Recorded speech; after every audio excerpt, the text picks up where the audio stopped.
what I say oftentimes is, yeah, you want to 10x your money, you buy Bitcoin. If you want 100x your money, you buy Bitcoin with somebody else's money. You want 1,000x your money, you buy Bitcoin with someone else's money, and then you lever the Bitcoin.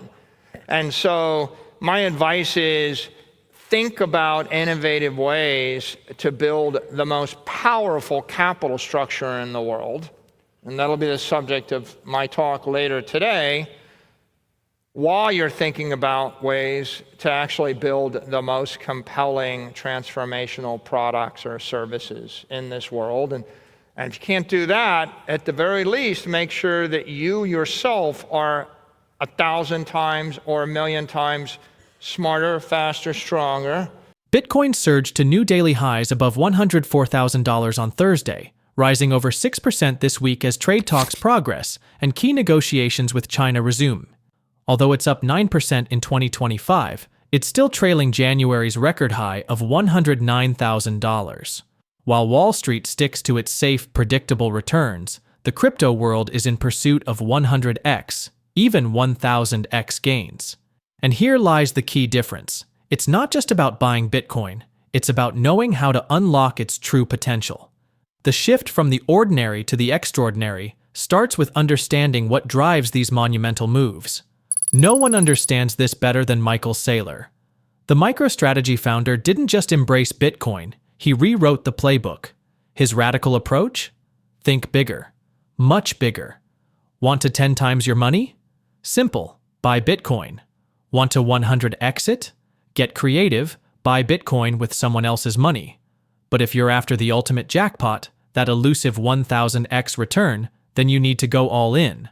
Buy Bitcoin with leverage, stack it smartly, and let compound growth work its magic.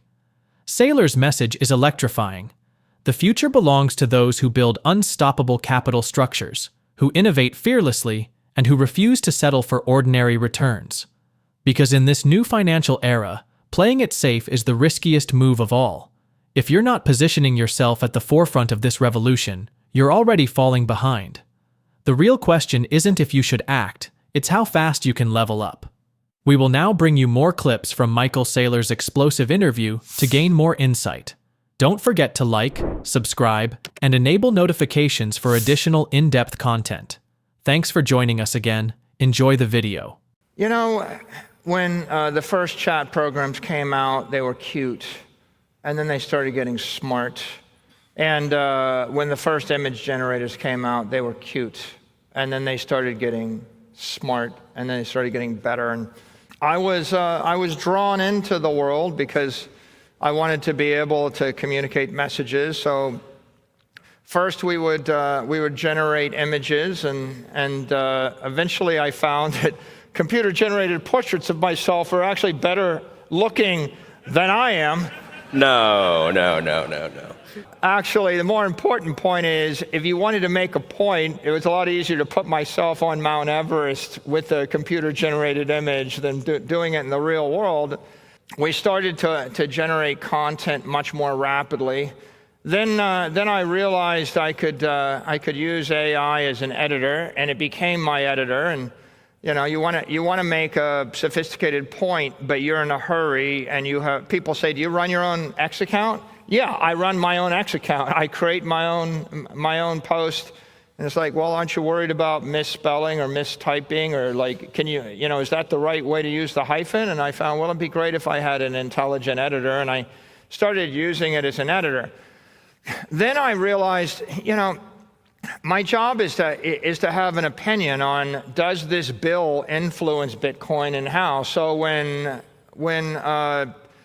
they drop a 200-page bill, I realized if I could put that into AI, summarize it, query it, and compare it, I could think 100 times faster, maybe 1,000 times faster.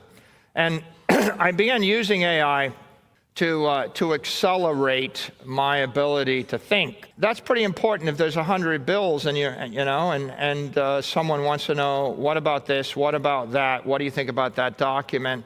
I can't afford to have we've had 40 people in the marketing department or working for me, and if I ask the question, I might wait a few days or a week to get the answer, but I don't have a week or a few days. I have sometimes 2 minutes. If you want to be relevant, sometimes something gets, if Elon Musk posts something, you have 60 seconds. The world requires that you be smarter, faster, stronger. So I started using it in that way, and then not a long time ago came along deep research, and that was a big aha moment, because first I used an order of magnitude more computing power, and then I used 2 orders of magnitude more computing power. And then I started asking questions via deep research. Well, how would you design this security, or is this possible? I have a question which would require 5 lawyers and 3 financiers to answer, and it would take them 2 weeks to answer. And I would put this chat in deep research mode, and I would grind it, and it would grind through 50 sources and work for 15 minutes and come back. And it doesn't necessarily give me the answer that I can immediately act on, but it gives me somewhere between 80 and 95% of what I need. And then I take that to the finance department. I take that to the legal department. So a lot of our innovative capital markets activity, things like Strife, things like Strike, we had to fight through all sorts of complicated legal issues, complicated financial issues. You know, we did a convertible preferred stock. It had never been done before. We listed it on NASDAQ. It had never been done before. We attached a shelf registration to it. It had never been done before. We made it a perpetual dividend, good for 1,000 years. It had never been done before. We created a perpetual call option. It had never been done before. We put a shelf registration on it, never been done before. Now, when you go to 25 professionals with 30 years experience, say, I want to do 20 things that have never been done before, and I want to do them in a hurry. I need an answer in the next 48 hours. Right? That creates a very stressful situation. And what I found with AI is the AI doesn't have a lot of ego. I can ask it a question. I can tell it that's not right. I can tell it that's stupid. I can disagree. I can work through my issues. And then after I've gone through 20 iterations, which would have ground human beings into a pulp, I can then take the 95% answer to the finance team and the legal team and the bankers and the market and say, I think this is plausible. And I don't just share the result, I share the link. I say, go into the chat, you know. I've uploaded 27 documents. I've actually had to grind through case law of every public company that's ever done this before. I've analyzed the finance. I think it's more likely than not this will work. And at that point, when you've taken the process to 95%, you can then get to a result and build consensus. And half of AI is about consensus and doing it in a cheerful, constructive way, right? When I'm yelling, I prefer to yell at the AI, right? I really want to do this. No, you can't. Well, what if I do this? No, well, and eventually you get to a point where maybe you can move forward. And I can say, you know, with a high degree of confidence, right? A lot of the things we've done in the capital markets, we just couldn't have done that. Those 2 preferred stocks, Strife and Strife, are the first AI-designed securities that I know of, certainly in our industry. So I've been inspired by it, and I think we're just scratching the surface. That, you know, the next step will be to go from deep research, which is where, by the way, I went from the $20 a month, you get a few of these things, to the $200 a month subscription where you get unlimited, to the we're cutting you off because even unlimited, we think you're burning our silicon. Yeah, I think we're going to go from deep research to agents where I just say, hey, you work for me, scan everything in the Twitter sphere today about knowing what I think and tell me what I should say, and I'll tell you what I'm going to do it. And then scan the capital markets. I tend to ask questions like, look at every single publicly traded company and give me the open interest divided by their market cap and the liquidity and the trend of the liquidity, and then tell me where we stand. Click. Okay. And the next step will be, well, why don't you just do that every day? And then, so what I think I've learned is we're going to consume exponentially more silicon and exponentially more electricity and digital power, because that's the way you break through to the new idea and the new market. And you just can't go the 20th century way. You can't even do things the way we did it 3-4 years ago.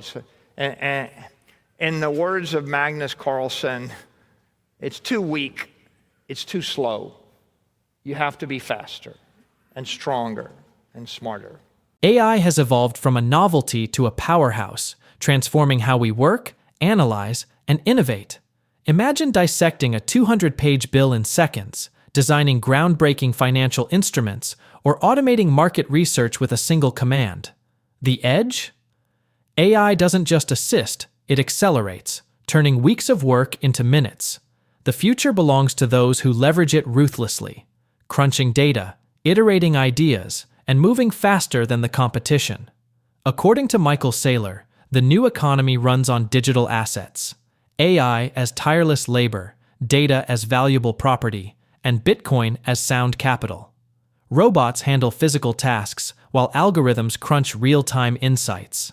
Productivity will explode 100 times, but only for those controlling proprietary data and digital tools. The playbook? Leverage AI, build smarter services, and hold scarce digital assets. Traditional models can't compete. Adapt fast or get left behind in this high-speed revolution where data is the new oil and code is the new workforce. Let's watch more clips from the interview. If we think about classic economics, the economy was about land, labor, and capital, and you use those three components to create prosperity. And I think we're living in this digital transformation where digital land or digital property, digital labor, digital capital, and it's pretty clear that the agents in cyberspace are going to work 1 billion times harder or 1 billion times faster for us all. It's pretty clear that those bots will be put into robots and the cars are going to drive themselves, and sometime in our lifetime we'll have talking, walking, useful robots. And so the robots are coming to the real world, the agents are coming to the cyber world. You're going to see an explosion of digital labor. I think we'll need less physical property and we'll need less physical labor. There'll be a dramatic decrease in the physical labor component in the economy.